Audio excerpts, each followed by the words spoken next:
बिस्मिल्लाहिर्रहमानिर्रहीम। अस्सलाम वालेकुम स्टूडेंट।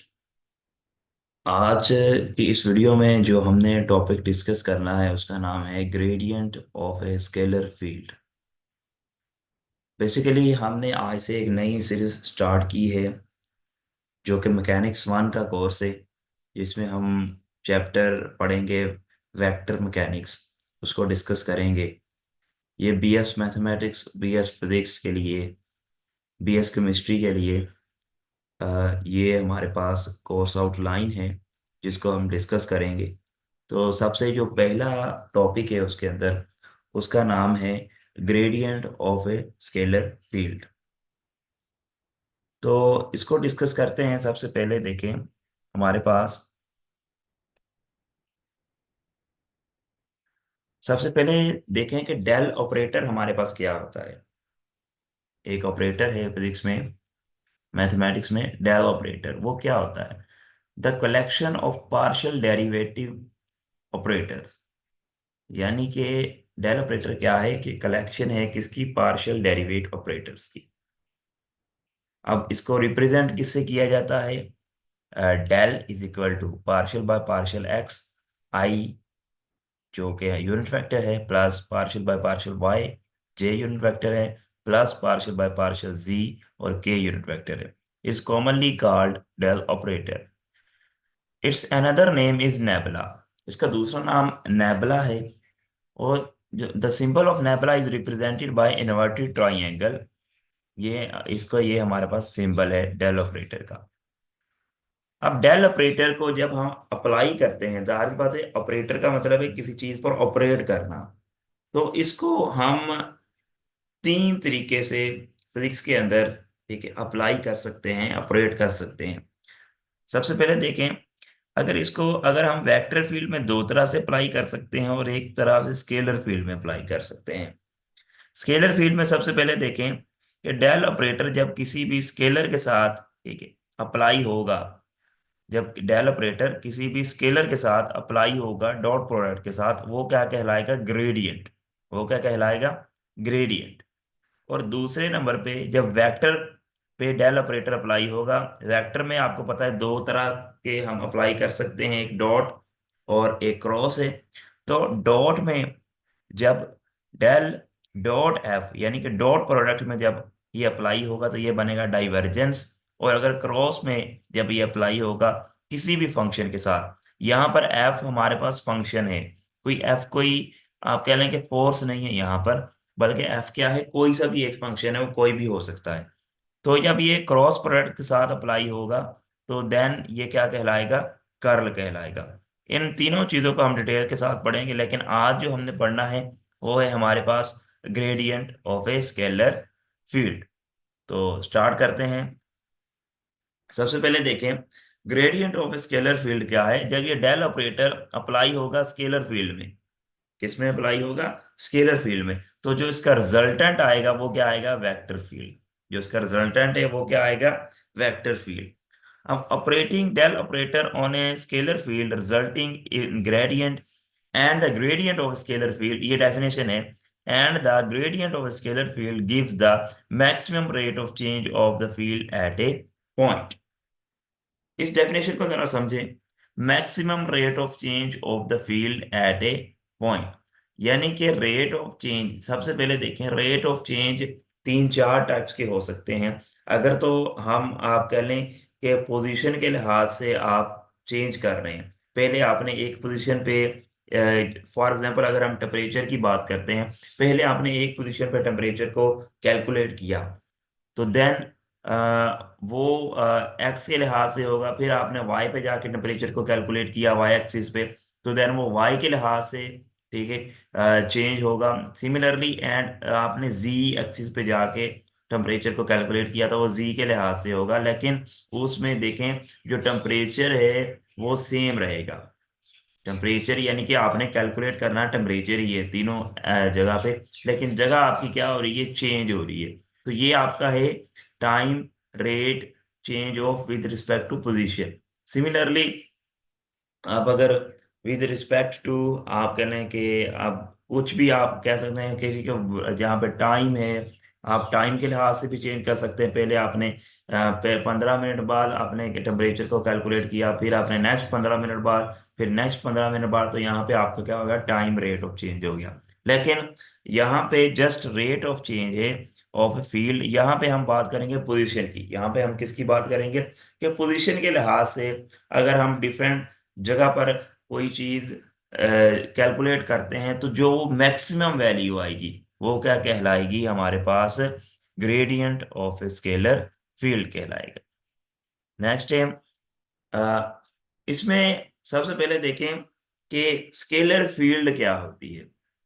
स्केलर फील्ड बेसिकली हमारे पास क्या चीज है। स्केलर फील्ड एक आप कह लें कि एक फील्ड है हमारे पास, ठीक है, एक सरफेस है, एक रीजन है हमारे पास, जहां पर हम डिफरेंट स्केलर्स की वैल्यूज को कैलकुलेट करते हैं।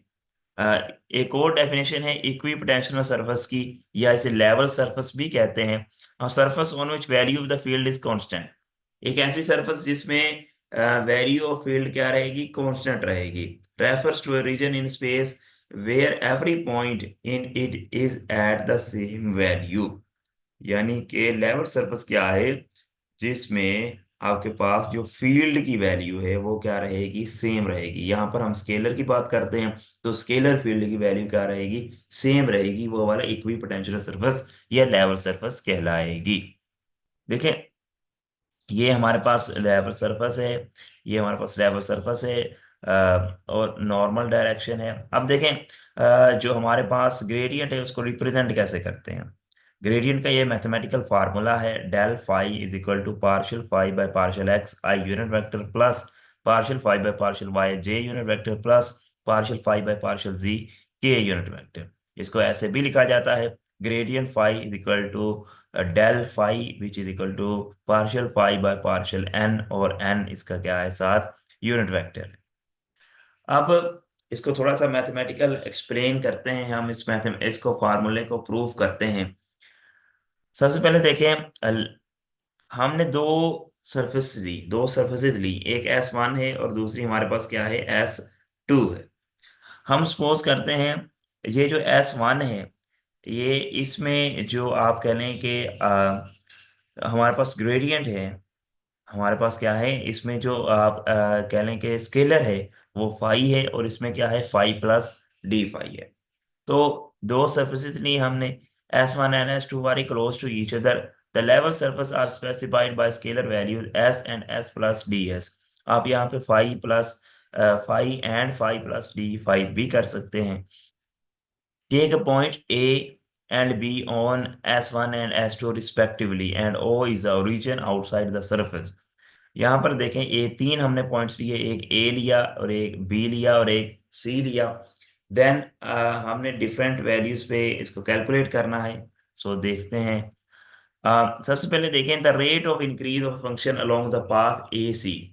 अब ए सी में जो रेट ऑफ इंक्रीज हो रहा है वो क्या है, वो है हमारे पास d phi by d r. D phi आपको पता है रेट ऑफ चेंज है किसी भी फंक्शन में, और किसके लिहाज से हो रहा है, डी आर। ठीक है, डी आर ये डिस्टेंस है। Similarly the rate of increase of function along path A B, वो हमारे पास d phi by d n. अब इसमें जो ग्रेडियंट आएगा वो क्या आएगा, ग्रेडियंट कैसे आएगा, देखें इसमें देखें ये वाला जो डिस्टेंस है ना डी आर, ये वाला जो डिस्टेंस है डी आर, ये लेंथी है, ये लेंथ ही है। तो ग्रेडियंट हमारे पास आएगा मैक्सिमम रेट, ग्रेडियंट हमारे पास क्या आएगा, मैक्सिमम रेट।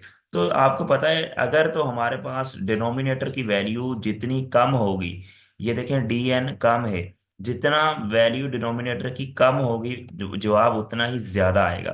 तो डी एन वैल्यू वैल्यू क्या है, कम है, तो हमारे पास लिहाजा जो डी एन वाला है वो क्या आएगा, ग्रेडियंट आएगा, वो क्या आएगा, ग्रेडियंट। तो gradient phi is equal to d phi by d n, और एन इसका साथ यूनिट वेक्टर है। इसको हम नाम देते हैं क्वेश्चन नंबर 1 का। देन हमने क्या किया, taking dot product with D R on the both sides of equation 1। हमने क्या किया, इसके साथ डॉट प्रोडक्ट ले लिया डी आर का। तो gradient phi dot d r d phi by d n and unit vector dot d r. अब आपको पता है कि जब यूनिट वेक्टर और ये खत्म करते हैं, डॉट प्रोडक्ट को खत्म करते हैं, साथ क्या आएगा, डी आर कोस थीटा। साथ क्या आ जाएगा, कोस थीटा आ जाएगा, जैसे ए डॉट बी, तो वो आ जाएगा ए बी कोस थीटा। तो इसमें देखें एन नहीं आएगा, क्योंकि एन यूनिट वेक्टर है, इसकी वैल्यू वन होती है, तो डी आर वन के साथ मल्टीप्लाई होगा तो डी आर ही रहेगा। तो डी आर कोस थीटा हमारे पास ये आ जाएगा। अब नेक्स्ट है हमारे पास, अब हम जानते हैं जो हमारे पास डी आर कोस थीटा है वो किसके बराबर है, वो डी एन के बराबर है। अच्छा, ये डी एन कैसे आया ये भी जरा देख लें। देखें ये जो डी आर है, डी आर, अगर हम इसके आप कह रहे हैं कि कंपोनेंट्स बनाएं, ठीक है, तो जो इसका एक्स एक्सिस पे कंपोनेंट आता है वो हमारे पास आएगा डी आर साइन थीटा, और यहाँ पर वाई एक्सिस पे जो, सॉरी, वाई एक्सिस पे कंपोनेंट आता है वो डी आर साइन थीटा, और एक्स एक्सिस पे क्या आएगा, डी आर कोस थीटा। तो ये वाला इसका कंपोनेंट बनेगा, ये वाला, ये इसका बनेगा, इसका कंपोनेंट बनेगा यहाँ से लेकर यहाँ तक। तो ये डी आर कोस थीटा है, और ये देखें ये वाली लेंथ भी सेम है, तो ये इसीलिए इसे डी एन भी कहते हैं। तो d r cos theta is equal to d n. जब इसकी जगह पे डी एन पुट करेंगे तो नीचे वाले डी एन के साथ क्या आ जाएगा, कैंसल आउट हो जाएगा। तो देन हमारे पास क्या बचेगा, gradient phi dot d r is equal to d phi. ये हमारे पास इक्वेशन नंबर 2 है, इसको आपने याद रखना है। अब हम एक सिंपल फंक्शन लेते हैं फाई, जो कि आपको पता है phi is equal to phi x y z. मतलब इसमें तीन तरह के कोऑर्डिनेट्स दिए हैं, एक्स एक्सिस, वाई एक्सिस और जी एक्सिस, तीन कोऑर्डिनेट्स को हम लेंगे। जब हम इसका डिफरेंशिएट करेंगे, taking differentiate on the both side, तो डी फाई हमारे पास क्या बनेगा, partial phi by partial x into d x, plus partial phi by partial y into d y, plus partial phi by partial z into d z. अब अगर हम इसे dot product लें, ठीक है, इसके साथ अगर यूनिट वेक्टर लगाएं तो ये क्या आ जाएगा, partial y by partial x i, plus partial phi by partial y j, plus partial phi by partial z k, dot d x plus d y plus d z. अगर हम इसका dot product ले लेंगे दोबारा फिर जवाब यही आ जाएगा। तो ये जस्ट उसको आप कह लें कि आगे एक्सप्लेन करने के लिए हमने इस तरह कर दिया है। अब ये वाली जो चीज़ है, ये partial phi by partial x, ये हमने शुरू में पढ़ी है, आपको बता देते हैं। ये देखें, partial phi by partial x, ठीक है, i, plus partial phi by partial y j, plus partial phi by partial z k. तो ये डेल, ठीक है, फाई के बराबर है। ये किसके बराबर है, डेल फाई के बराबर है। तो इसकी जगह पे क्या आ गया, डेल फाई। और ये वाली जो चीज है d h d y d z, ये डी आर के बराबर है। तो जब हम देखें दोनों इक्वेशंस को कंपेयर करेंगे, इक्वेशन 2 एंड इक्वेशन 3, ये हमारे पास इक्वेशन 3 है, ये चीज हमारे पास क्या है, इक्वेशन 3 है, ये हमारे पास इक्वेशन 2 है। जब दोनों को कंपेयर करेंगे तो जो हमारे पास जवाब आएगा वो आएगा gradient phi dot d r which is equal to delta phi dot d r. अब डी आर से डी आर कैंसिल, तो हमारे पास क्या बचेगा, gradient phi is equal to delta phi, और यही हमारे पास क्या है, ग्रेडियंट है। नेक्स्ट है हमारे पास इसकी फिजिकल सिग्निफिकेंस पढ़ लेते हैं ग्रेडियंट की। By operating del operator on scalar field we can get vector field. यानी कि जब हम डेल ऑपरेटर को स्केलर फील्ड पे अप्लाई करते हैं ग्रेडियंट में, तो जो हमारे पास रिजल्ट आएगा वो क्या आएगा, वेक्टर फील्ड का आएगा। अब gradient of scalar field gives the maximum rate of change of field at a point. ये क्या होता है, maximum rate of change of field at a point होता है, ये मैंने आपको पहले बता दिया था। अब vector field obtained by gradient scalar field are called lamellar field. इसको यानी कि हम कौन सी फील्ड कहते हैं, वेक्टर फील्ड जो हमें obtained होती है ग्रेडियंट स्केलर फील्ड से, उसे हम कहते हैं लैमिलर फील्ड कहते हैं। और इसकी एग्जांपल है इलेक्ट्रिक फील्ड इंटेंसिटी, ये हमारे पास उसकी एग्जांपल है। अब gradient of gravitational potential gives gravitational field intensity. अब लेमिनर लेमिनर फील्ड्स क्या होती है, in laminar fields the line integral over a closed curve is always zero. ये हमारे पास क्या होती है, लेमिनर फील्ड होती है। Gradient is independent of coordinate system, so gradient is invariant. Next एक प्रॉब्लम इससे रिलेटेड है, मैथमेटिकल प्रॉब्लम, वो सोल्व करते कर लेते हैं। अब if phi is equal to 3x square y minus y cube z square, find gradient phi at the point 1 - 2 - 1। अब देखिए ये फार्मूला, इसका मैथमेटिकल फार्मूला होता है gradient phi is equal to delta phi. तो डेल्टा आपको पता है इस चीज के बराबर होता है, और डेल्टा और जो जो हमारे पास फाई है उसकी वैल्यू गिवन है 3x square y minus y cube z. तो जब इस पे अप्लाई करेंगे देखें तो आई वाला इसके साथ मल्टीप्लाई होगा, तो ये क्या कुछ इस तरह, सबसे पहले आई वाला इसके साथ मल्टीप्लाई होगा, देन प्लस जे वाला, ठीक है, इसके साथ मल्टीप्लाई होगा, और के वाला भी इसके साथ मल्टीप्लाई होगा। अब देखें, जब आई वाला मल्टीप्लाई होगा तो जाहिर सी बात है एक्स वाली वैल्यू ही आएगी, वाई जी वाली वैल्यू नहीं आएगी। तो जब इसकी आप कह लें कि डेरिवेटिव लेंगे इसका, तो 3 और वाई कांस्टेंट है, तो ये वैसे ही बाहर आ जाएगा। एक्स स्क्र का डेरिवेटिव लेंगे 2x आ जाएगा, तो मल्टीप्लाई करेंगे तो क्या आ जाएगा, 6xy आ जाएगा। सिमिलरली जे वाले में आप y के लिहाज से डिफरेंशिएट करेंगे, y का इसके लिहाज से अगर यहाँ पे डिफरेंशिएट करेंगे तो क्या आएगा, 3x स्क्र, कांस्टेंट आ जाएगा, y का डेरिवेटिव 1 नहीं है तो 3x स्क्र आ जाएगा, माइनस यहाँ पे वाई क्यूब का डेरिवेटिव आएगा 3y स्क्र, और जी स्क्र साथ जैसे का वैसे ही आ जाएगा। अब यहाँ पे जी वाले का डेरिवेटिव आएगा, ये तो इसका तो ये कांस्टेंट है क्योंकि इसमें जी है ही नहीं, तो ये जीरो आ जाएगा। और यहाँ पर क्या आ जाएगा हमारे पास, 2g y का क्यूब आ जाएगा। अब हमारे पास देखें इसका जब जो पॉइंट बताए थे 1 -2 -1, यानी कि x की जगह पे आप 1 पुट करेंगे, y की जगह पे -2, और z की जगह पे -1 पुट करेंगे, तो हमारे पास जो जवाब आएगा वो आएगा -12i -9j -16k।